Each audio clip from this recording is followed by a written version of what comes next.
अस्सलाम वालेकुम dear students. आज हम लोग करें एक्सरसाइज 1.5 जिसका आज हम करेंगे क्वेश्चन नंबर 1। क्वेश्चन नंबर 1 है find the determinant of the following matrices. आपको मैट्रिसेस दिए हुए 4 और आपसे कहा है कि इनके आपने डिटर्मिनेंट फाइंड करने हैं। सबसे पहले हमें पता होना चाहिए कि डिटर्मिनेंट निकालते कैसे हैं। डिटर्मिनेंट ऑफ 2 by 2 मैट्रिक्स, अगर आपको 2 by 2 का ऑर्डर का मैट्रिक्स दिया हुआ है तो उसका हम डिटर्मिनेंट कैसे निकालेंगे। देखें, डिटर्मिनेंट को रिप्रेजेंट करते हैं या तो हम DETA लिख लें या हम मैट्रिक्स लिख के उसके इर्द गिर्द स्ट्रेट लाइंस लगाते हैं। इससे भी हम कहते हैं कि ये डिटर्मिनेंट फाइंड करें हम मैट्रिक्स का। दो तरह से आप इसको रिप्रेजेंट कर सकते हैं। अब डिटर्मिनेंट फाइंड कैसे करते हैं। डिटर्मिनेंट फाइंड करने के लिए हम करते हैं क्रॉस मल्टीप्लिकेशन। A मल्टीप्लाई होगा D से और B मल्टीप्लाई होगा C से, तो हमारे पास आएगा AD माइनस BC। जब आप डिटर्मिनेंट लेते हैं तो सेंटर में साइन नेगेटिव का आता है, ठीक है। तो ये हमारे पास के डिटर्मिनेंट हम कैसे फाइंड करते हैं। अब देखते हैं क्वेश्चन नंबर 1। आप ये तो हम क्वेश्चन नंबर 1 का कर रहे हैं। फर्स्ट पार्ट हमने लेना है इसका डिटर्मिनेंट, तो हम डिटर्मिनेंट लेंगे। मैं इसके इर्द गिर्द स्ट्रेट लाइन्स लगा रही हूँ। मैं ले रही हूँ इसका डिटर्मिनेंट। हम मैट्रिक्स के नेम के इर्द गिर्द भी स्ट्रेट लाइन लगाएंगे और मैट्रिक्स के इर्द गिर्द भी आपने स्ट्रेट लाइन लगानी है। 1 1, इसका मतलब ये है कि आप इस मैट्रिक्स का डिटर्मिनेंट ले रहे हैं। अब मैंने आपको बताया था कि डिटर्मिनेंट में हम करते हैं क्रॉस मल्टीप्लिकेशन, तो हमारे पास क्या होगा -1 मल्टीप्लाई बाय 0 और सेंटर में साइन हमेशा हमने पुट करना है माइनस का। 1 मल्टीप्लाई बाय 2, तो आपके पास -1 मल्टीप्लाई होगा 0 से तो 0 आएगा और 1 मल्टीप्लाई बाय 2 -2, तो आपके पास आंसर आएगा -2। तो डिटर्मिनेंट ए का आंसर है -2।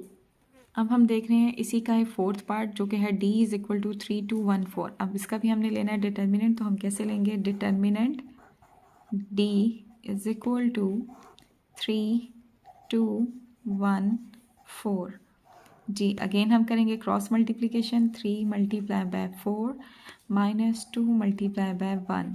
3 4 दा आपके पास आएगा 12 और 2 1 दा 2। 12 - 2 आपके पास क्या आ जाएगा 10।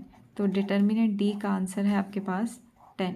तो ये था हमारा क्वेश्चन नंबर 1। इसे देखकर आप इसके रिमेनिंग 2 पार्ट्स इजीली सॉल्व कर सकते हैं।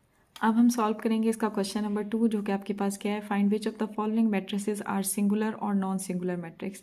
आपको अगेन 4 मैट्रिसेस दिए हुए और आपसे पूछ रहा है बताएं इनमें सिंगुलर मैट्रिक्स कौन सा है और नॉन सिंगुलर मैट्रिक्स कौन सा है। तो सबसे पहले हमें पता होना चाहिए सिंगुलर और नॉन सिंगुलर क्या। Singular and non singular matrix, अभी मैंने आपको बताया डिटर्मिनेंट कैसे लेते हैं। अब आपके पास सिंगुलर की डेफिनेशन क्या है। Square matrix A is called singular if the determinant of A is equal to 0। वो कहते हैं कि अगर आपके पास एक स्क्वायर मैट्रिक्स दिया हुआ है और आप उसका डिटर्मिनेंट लें और डिटर्मिनेंट का आंसर इक्वल टू 0 हो तो मीन वो आपके पास कौन सा मैट्रिक्स है, सिंगुलर मैट्रिक्स। नीचे उसने आपको एग्जांपल दी हुई है। ए मैट्रिक्स लिया हुआ है जिसको उसने डिटर्मिनेंट का आंसर आपको दिखाया 0 है, तो इट मीन ए आपके पास सिंगुलर मैट्रिक्स है। अब है non singular matrix. A square matrix A is called non singular if the determinant of A is not equal to 0। अगर आपके पास ऐसा कोई स्क्वायर मैट्रिक्स है जिसके डिटर्मिनेंट का आंसर नॉट इक्वल टू 0 है तो वो हमारे पास कहलाएगा नॉन सिंगुलर मैट्रिक्स। तो अब हम सॉल्व करते हैं अपना क्वेश्चन नंबर 2। क्वेश्चन नंबर 2 का हम कर रहे हैं थर्ड पार्ट सी, जिसमें हमने बताना है कि सी हमारा सिंगुलर मैट्रिक्स है या नॉन सिंगुलर। मैं ले रही हूँ इसका डिटर्मिनेंट, तो डिटर्मिनेंट हम लेंगे 7 -9 3 5। मैंने आपको बताया था कि डिटर्मिनेंट जब हम लेते हैं तो हम करते हैं क्रॉस मल्टीप्लिकेशन। तो हमारा 7 मल्टीप्लाई होगा 5 से। 7 मल्टीप्लाई बाय 5, सेंटर में माइनस साइन, -9 मल्टीप्लाई बाय 3। 7 5 था आपके पास आ जाएगा 35 और ये वाला माइनस से मल्टीप्लाई होकर हो जाएगा प्लस और 9 3 था 27। अब इन दोनों के दरमियान में प्लस साइन है, हम इन दोनों को प्लस करेंगे तो आपके पास क्या आएगा 12 2 और 1 कैरी 3 और 3 6, तो हमारे पास आंसर आएगा 62। अब आप देखें कि इसका डिटर्मिनेंट हमारे पास नॉट इक्वल टू 0 है, मीन 0 नहीं है, तो इट मीन सी मैट्रिक्स आपके पास क्या है, नॉन सिंगुलर मैट्रिक्स। तो हम क्या कहेंगे, सी इज नॉन सिंगुलर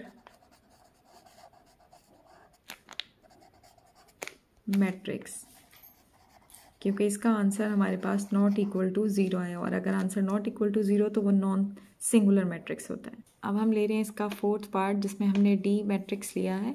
हम लेंगे डी मैट्रिक्स का डिटर्मिनेंट जो कि आपके पास क्या होगा 5 -2 -10 4।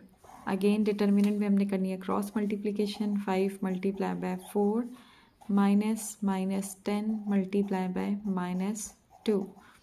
5 4 आपके पास आएगा 20 और ये सेंटर में माइनस, ये वाला माइनस इस माइनस से मल्टीप्लाई होकर हो जाएगा प्लस और 10 टू द 20। तो अब फर्स्ट वाले 20 के साथ प्लस साइन है, सेकंड वाले 20 के साथ नेगेटिव साइन है, दोनों के साइन डिफरेंट है और एक्सप्रेशन बिल्कुल सेम है, तो आंसर हमारे पास आएगा 0। तो डी का डिटर्मिनेंट हमारे पास इज इक्वल टू 0 आ गया। It mean D is singular matrix. इसका मतलब ये है कि डी हमारा एक सिंगुलर मैट्रिक्स है क्योंकि इसके डिटर्मिनेंट का आंसर आपके पास 0 है।